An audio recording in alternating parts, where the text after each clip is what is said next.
5 children, a house reduced to ash, a mystery that burns hotter than the flames that started it. On Christmas Eve, 1945, the Sodder family watched their home collapse into embers. But what they didn't find in the ruins would haunt them forever. No bones, no screams, just silence. Because when the smoke cleared, the Sodder children weren't dead, they were gone. Was this a crime? A conspiracy? Or a curse? Decades later, their vanishing defies logic and dares us to ask, what if the truth is worse than fire? Christmas Eve, 1945. A small town in West Virginia sleeps under a blanket of snow. Lights twinkle in windows. Children dream of morning. But in the hills above Fayetteville, a different kind of glow pierces the night. A house consumed by flames. Inside, 5 siblings, Maurice, Martha, Louis, Jenny, and Betty, ages 5 to 14. Their parents scream their names. Neighbors scramble helpless. By dawn, the fire burns itself out. The house, gone. The children, nowhere. No bodies, no bones, not even teeth, the one thing fire cannot destroy. Just ash and silence. The authorities call it a tragedy. Faulty wiring, they say. A spark in the attic. But here's what they can't explain. How does a fire erase every trace of 5 human lives? Why did the ladder vanish from the side of the house that night? And who are the shadowy figures witnesses saw lurking in the trees hours before the blaze? The Sodder family refused to accept the lie. For decades, they clawed at the truth, unearthing clues that twisted this story into something darker. Something deliberate. Something that still chills the bones of anyone who dares to dig deeper. This isn't just a mystery. It's a ghost story. And the ghosts are real. The Sodder house is alive with warmth. 10 children laughing. A tree decorated with handmade ornaments. George Sodder, a tough but tender Italian immigrant, had built this life from nothing. A coal truck business, a home on the hill, a family that crowded around the dinner table every night. Jenny, his wife, had just tucked the youngest into bed. The older kids stayed up, whispering about Santa. It was ordinary. It was perfect. It was the last normal moment they'd ever know. Just past midnight, Jenny jolted awake. Smoke, thick and choking. The roof above her was alive with flames. Screams erupted. 4 children scrambled out, Marion, Sylvia, and 2 others, their names lost to the chaos. But 5 remained trapped. Maurice, the quiet dreamer, Martha, the family's tiny singer, Louis, the prankster, Jenny, her mother's shadow, and Betty, just 5 years old. George raced upstairs, but the stairs collapsed in a shower of sparks. The phone line? Dead. The ladder they always kept outside? Gone. Neighbors arrived with buckets, but the fire burned like it had a mind of its own. By dawn, the house was a skeleton. The fire chief shrugged. Faulty wiring. A Christmas tragedy. But George Sodder stood in the ashes, clutching a melted toy truck. No, he said. My children were here. Where are their bones? The authorities offered no answers. Just a closed casket funeral with empty coffins. And so began the Sodders' war against the truth. A war they'd fight until their dying breaths. George Sodder didn't sleep. Not after the fire. While the town moved on, he stayed in the ashes, digging, sifting, begging the rubble to give him back his children. But the truth was worse than silence. There was nothing. No bones. No teeth. No scraps of clothing. Just dust. And with every empty handful, George's doubt hardened into rage. Because this wasn't just a fire. It was a lie. And the clues were screaming at him. First, the heat. Firefighters swore the blaze burned hotter than any house fire they'd seen. Like jet fuel, one said. But the Sodders didn't own jet fuel. They owned coal. And coal doesn't burn hot enough to vaporize 5 bodies. Even teeth, the hardest part of the body, should have survived. But there was nothing. Not a single molar. Then the ladder. George always kept a ladder propped against the house. Every night. For years. But that night, gone. Vanished. Without it, he couldn't reach the 2nd floor to save the kids. Someone took it. Someone who didn't want those children to escape. Next, the phone call. A neighbor tried to warn them. Around midnight, she dialed the Sodder house to report something strange outside. But the line was dead. Cut. Sliced clean. And when the fire started, the Sodders couldn't call for help. No one could. Then came the witnesses. A milk delivery man driving past the house hours before the fire saw shadowy figures lurking in the trees. Strange men, he called them, staring at the house. Waiting. Another neighbor swore she saw glowing orbs floating near the roof, like someone had thrown firebombs. But the sheriff dismissed them. Hysterical gossip, he said. Case closed. But George wasn't done. He hired a private investigator, a former FBI agent. And what he found would rewrite the story. The fire hadn't started in the attic like officials claimed. It began on the roof. The roof. And the family's Christmas toys stored in the attic? Still there, half melted. If the fire began below them, how'd they survive? Then the threats. Before the fire, a stranger came to George's coal truck business. "Your kids are going to die in a fire," he said. "Just like your insults against Italy." George, an outspoken critic of Mussolini, laughed it off. But after the fire, he remembered the man's face. His accent, his cold, flat eyes, and the final twist, the bodies. Officials claimed they'd found a heart in the ashes. But when a local undertaker examined it, he said it was just beef liver. A slab of meat, left behind, a grotesque joke, or a message. The Sodders begged for answers. They wrote letters to the governor, the FBI, the president. No one listened. No one cared. Until one day a photo arrived in the mail. A boy staring into the camera.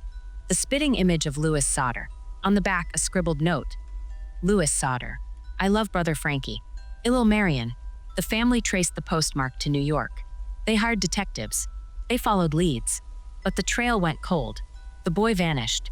And the note's cryptic words, "Illo Marion," were never deciphered. A code, a name, a taunt. Years passed. George died in 1969, still clinging to the photo. Jenny followed, her grief etched into her bones. But before she passed, she whispered, "They're alive. I feel it. So here we are, staring at the same questions. Why the ladder? Why the cut phone line? Why the beef liver? Why the men in the trees?" Coincidences don't stack this high. They don't leave families broken for generations. This was planned, calculated, and someone somewhere knows the truth. But the darkest question remains. If the Sodders were right, if their children were stolen, not killed, where were they taken? And why? When the police walked away, the Sodders fought back. They hired private detectives. They printed flyers. They turned their grief into a weapon. And as they dug, the rumors began. Whispers in diners. Theories in newspapers. Stories so wild, so dark, they felt like fiction. But to the Sodders, they were the only truth that made sense. Let's start with the mafia. George Sodder was born in Italy. He hated Mussolini, hated fascism, and he wasn't quiet about it. In a small West Virginia town, that made him a target. A few months before the fire, a stranger visited George's coal truck business. "You're too loud about Italy," the man said. "Your house will burn. Your children will die." George shrugged it off. Just another crackpot, he thought. But after the fire, that threat coiled around his heart like a snake. Was this revenge? A warning to other Italian immigrants? A mob kidnapping to punish his defiance? Then there's the trafficking theory. In 1945, Appalachia was a hunting ground for child smugglers. Orphans sold to workhouses. Kids stolen for labor. A private investigator told the Sodders their children might have been taken by a ring operating near the Ohio border. But why leave no trace? Why burn the house? And why them? The Sodders weren't rich. They weren't powerful. Just a family. But maybe that was the point. Maybe they were easy targets. Then in 1949, 4 years after the fire, a letter arrived. No return address. Inside, a photograph. A boy, maybe 14 years old, standing in front of a boarded-up building. His face? A mirror image of Louis Sodder. Same eyes. Same stubborn jaw. On the back, a scrawled note. "This is Louis Sodder. I love Brother Frankie. Illo Marion." The family erupted. They hired detectives. They traced the postmark to a small town in Florida. But when they got there, the trail died. The boy in the photo? Gone. Illo Marion? A dead end. Was it a hoax? A cruel joke? Or proof that Louis was alive, screaming for help in a language they couldn't understand? But the theories kept coming. Some said the fire was a cover-up, that the children were secretly taken by government agents. Why? No one knew. Others swore they saw the kids years later, living under new names, brainwashed or threatened into silence. A waitress in South Carolina swore she served Martha Sodder in 1952. "She looked right through me," the waitress said, like she wasn't allowed to speak. The Sodders chased every lead. They spent their savings. They sold their cars. They became ghosts themselves, haunting the edges of their own lives. Then the bombshell. In the 1960s, a retired police officer confessed on his deathbed. He claimed the fire was arson, that a local politician paid him to look the other way. But he died before he could name names. The files? Lost. The confession? Buried. Another dead end. But the most haunting theory came from Jenny Sodder herself. On her deathbed, she whispered, "They're out there. I feel them." She believed. No, she knew her children were alive. Stolen. Hidden. Waiting. And she wasn't alone. In the 1980s, a woman came forward claiming to be Betty Sodder, the 5-year-old lost in the fire. She knew details only the family would know. The layout of the house, the color of the Christmas tree ornaments. But when the Sodders asked for a DNA test, she vanished. Another ghost. And then there's the billboard, George Sodder's last act of defiance. On Route 16, near their destroyed home, he erected a massive sign. A question in bold black letters. Who took the Sodder children? For decades, it loomed over the road, peeling and weather-beaten. Drivers slowed to stare. Some took photos. Others left flowers. But no one answered. When George died, the billboard stayed. A monument to a mystery. A father's rage frozen in time. So where does that leave us? With more questions than answers. Was the mafia theory real? Or just a family's need to blame someone? Why would traffickers burn a house but leave 4 kids alive? And that photo of Louis? Why send it if not to torture them? Maybe the truth is simpler. Maybe it was an accident. Maybe the fire burned so hot, so fast, it erased all traces. But ask yourself, why did the state refuse to reopen the case? Why were files lost? Why did witnesses die mysteriously? Coincidences don't have shadows, but people do. The Sodders are gone now. Their graves sit quietly in a Fayetteville cemetery. But that billboard? It's still there. Faded. Cracked. But the words remain. Who took the Sodder children? Maybe someone driving past you knows. Maybe they're still out there, old and guilty, clutching their secret.